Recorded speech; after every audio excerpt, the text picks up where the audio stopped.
सर्वमंगल मांगल्ये शिवे सर्वार्थ साधके சரண்யே திரியம்பகே கௌரி நாராயணி நமஸ்தே. Sri Kubera YouTube channel நேயர்களுக்கு அன்பார்ந்த வணக்கம். நான் உங்கள் ரேவதி ராஜேஷ் கண்ணா பேசுகிறேன். ஸோ அனைவருக்கும் ஆங்கில புத்தாண்டு வாழ்த்துக்கள்.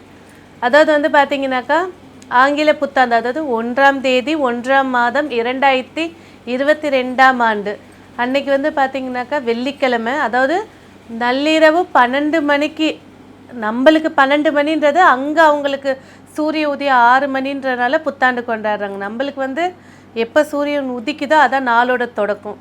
ஸோ அப்போ ஒரு உதாரணத்துக்கு எடுத்துக்கிட்டிங்கன்னா நைட்டு 12 மணி எடுத்துக்கிட்டிங்கன்னா வெள்ளிக்கிழமை, காலையில் 6 மணி எடுத்துக்கிட்டிங்கனாக்கா சனிக்கிழமை. சரி, அன்றைக்கி பார்த்திங்கனாக்கா திரையோதசி திதி, கேட்ட நட்சத்திரம், கண்ட யோகம், வணிசை கரணம். ஸோ அன்றைக்கி நாள் முழுவதும் மரண யோகமாக இருக்குது. ஸோ தோஷம் இல்லாத அபிஜித் முகூர்த்தம் வழிபாடுகளுக்கு ஏற்றுக்கலாம். ஸோ இன்றைய நாள் பார்த்திங்கனாக்கா 1ஆம் தேதி 1ஆம் மாதம் 2022ஆம் ஆண்டு ஆங்கில புத்தாண்டு தான் நம்ம கொண்டாட போகிறோம். தமிழ் புத்தாண்டு நம்மளுடைய தமிழர்களுடைய பண்பாடான தமிழ் புத்தாண்டு இல்லை. ஸோ இது நைட்டு 12 மணின்னு கணக்கு வச்சு எடுக்கிறோன்னு வைங்களேன். கரெக்டாக 12 மணிக்கு பார்த்திங்கன்னா கன்னி லக்னத்தில் ஆங்கில புத்தாண்டு பிறக்குதுங்க. ஸோ இந்த ஆங்கில புத்தாண்டு கன்னி லக்னம், 2ஆம் இடம் சொல்லக்கூடிய தனஸ்தானத்தில் மாந்தி பகவான் அமர்ந்திருக்காரு.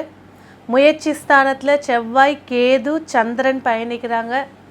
சுகஸ்தானத்தில் சூரிய பகவானும், பூர்வ புண்ணிய ஸ்தானத்தில் சுக்கிரன், புதன், சனி பகவானும், ருண ரோக சத்ருஸ்தானத்தில் குரு பகவானும், பாக்கியஸ்தானத்தில் ராகு பகவானும் அமர்ந்திருக்காங்க. இதில் ஒரு விஷயம் என்னென்னா, ராகு கேது பிடிக்குள்ளே எல்லா கிரகமும் அமைந்திருக்கு, லக்னமும் மாந்தியும் மட்டும் வெளியில் இருக்குது.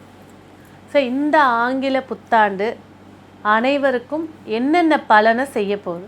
சரி, இந்த 12 மணிக்கு நம்மளுக்கு இந்த நாளை, இந்த வருடம், ஆங்கில புத்தாண்டு வருடத்தை எப்படி நம்மளுக்கு ஃபேவராக பண்ணிக்கலாம், என்ன செய்யலாம் அப்படின்னு பார்த்தீங்கன்னா, சரியாக 12 மணின்றது காலி ஜாமுன். அப்போ கரெக்டாக பார்த்திங்கன்னா எல்லா கோவில்லையுமே ஆரத்தி காட்டி அர்ச்சனைகள் செய்வாங்க. அப்போ நம்ம என்ன பண்ணணும்னா, இந்த ஆங்கில புத்தாண்டை வீட்டுக்கும் சரி, ஊருக்கும் சரி, நாட்டுக்கும் சரி நல்லதாக மாற்றிக்கிறதுக்கு வாசலில் நல்லெண்ணெய் தீபம் 2 அகல் வச்சு ஏற்றுங்க.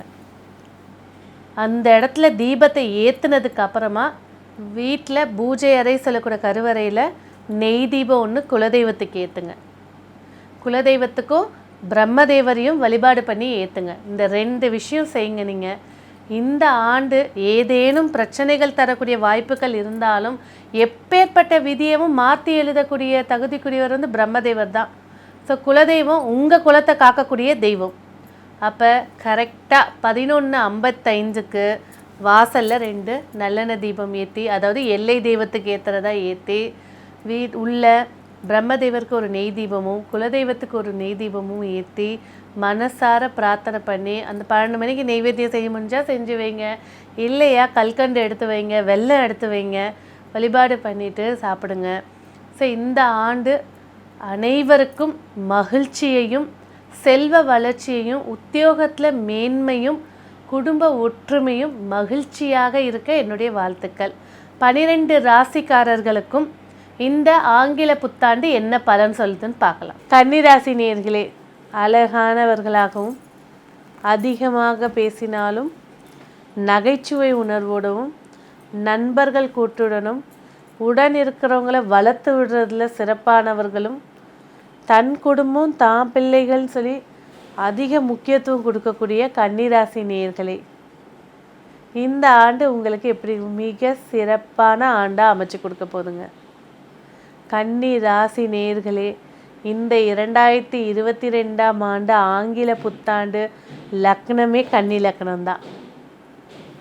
மகிழ்ச்சி, கடன்கள் இதெல்லாம் நிவர்த்தியாக போகுது. கடன் சுமை, பணம் பற்றாக்குறை, பொருளாதாரத்தில் ஏற்பட்ட நஷ்டங்கள் இதெல்லாம் ஈடுகட்டக்கூடிய ஆண்டாக இந்த ஆண்டை அமைச்சு கொடுக்க போகுது. அதே சமயத்தில் கன்னி ராசிக்கு தனஸ்தானம், வாக்குஸ்தானம் சொல்லக்கூடிய இடத்துல மாந்தி பகவான் பயணிக்கிறார்.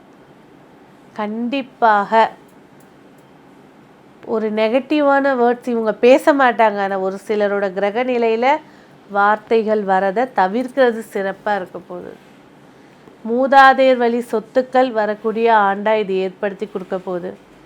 வரக்கூடிய வருமானங்களில் குறிப்பிட்ட வருமானங்களை ஏதேனும் ஒரு உணவோ அல்லது கோவில்களுக்கு அன்னதானமோ செய்கிறது மிக சிறப்பான வாய்ப்புகள், பொருளாதார உயர்வை ஏற்படுத்தி கொடுக்குங்க. 2022ஆம் ஆண்டு கன்னிராசி நேயர்களுடைய ஆரோக்கியம், ஒரு சிலருக்கு கொழுப்பு சம்பந்தப்பட்ட அதாவது கொலஸ்ட்ரால் பிரச்சனைகளும், ஒரு சிலருக்கு அடப்பு அதாவது ஹார்ட்டில், லங்ஸில், பிரெயினில், நரம்புகளில் பிளாக் ஏற்படுத்திக்கிறதுக்கான வாய்ப்புகள் இருக்கிறனால உங்களுடைய சுய ஜாதகத்தில் நேரம் எப்படி இருக்குன்றதையும் பார்த்துக்கிறது சிறப்பாக இருக்கும். முயற்சி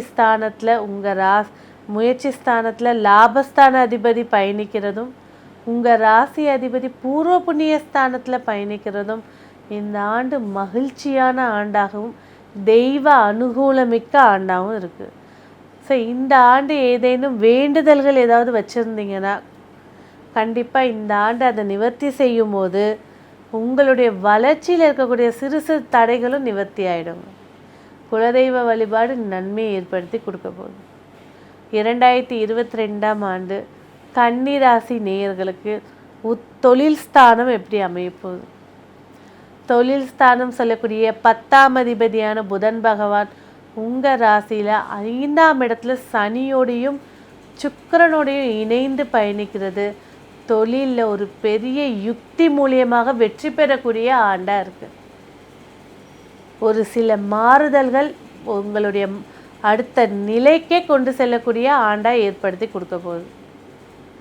கூட்டு வியாபாரம் சொல்லக்கூடிய குரு பகவான் 6வது ராசியில் பயணிக்கிறதுனால மிகுந்த எச்சரிக்கையுடன் கூட்டு வியாபாரத்தில் இருக்கிறது நன்மை ஏற்படுத்தி கொடுக்கும். ஸோ 2022ஆம் ஆண்டு கன்னிராசி நேயர்களுக்கு உத்தியோகம் எப்படி அமைய போகுது? 6ஆம் இடத்துல குரு பகவான், உத்தியோகத்தில் பேர் புகழ் நன்மை மதிப்பு மரியாதை உயரக்கூடிய ஆண்டாக இது இருக்குது. ஆனால் ஏப்ரல் மாதத்துக்கு மேலே உத்தியோகத்தில் மௌனம் காப்பதும் விட்டு கொடுத்து போகிறதும் மிக சிறப்பை ஏற்படுத்தி கொடுக்கும். ஸோ இந்த ஆண்டு நீங்கள் வளர்ச்சி அடையத்துக்காக வழிபட வேண்டிய தெய்வம் கண்டிப்பாக திருநெல்வேலியில் இருக்கக்கூடிய காந்திமதி அம்மனை வழிபாடு பண்ணுறது மிகுந்த, அதாவது நெல்லையப்பர் காந்திமதி அம்மனை வழிபாடு பண்ணுறது மிகுந்த உத்தமத்தை ஏற்படுத்தி கொடுக்க போகுது. இந்த ஆண்டு உங்களுக்கு வெற்றியை ஏற்படுத்தி கொடுக்கக்கூடிய பொதுவான வண்ணம் ஊதா நிற வண்ணம். இந்த ஆண்டு உங்களுக்கான செமி ப்ரீஷியஸ் ஸ்டோன் அப்படின்னு பார்த்தீங்கன்னாக்கா உங்கள்கிட்ட இருக்க வேண்டியது லாபிஸ் சொல்லக்கூடிய நீலக்கல். இது உங்களுடைய வாழ்க்கை தரத்தை உயர்த்தி கொடுக்குங்க. இந்த ஆண்டு உங்களுக்கு வெற்றியும் திருமண பாக்கியமும் புத்திர பாக்கியமும் குடும்ப ஒற்றுமையை ஏற்படுத்தி கொடுக்க என்னுடைய மகிழ்ச்சியான வாழ்த்துக்கள். நன்றி.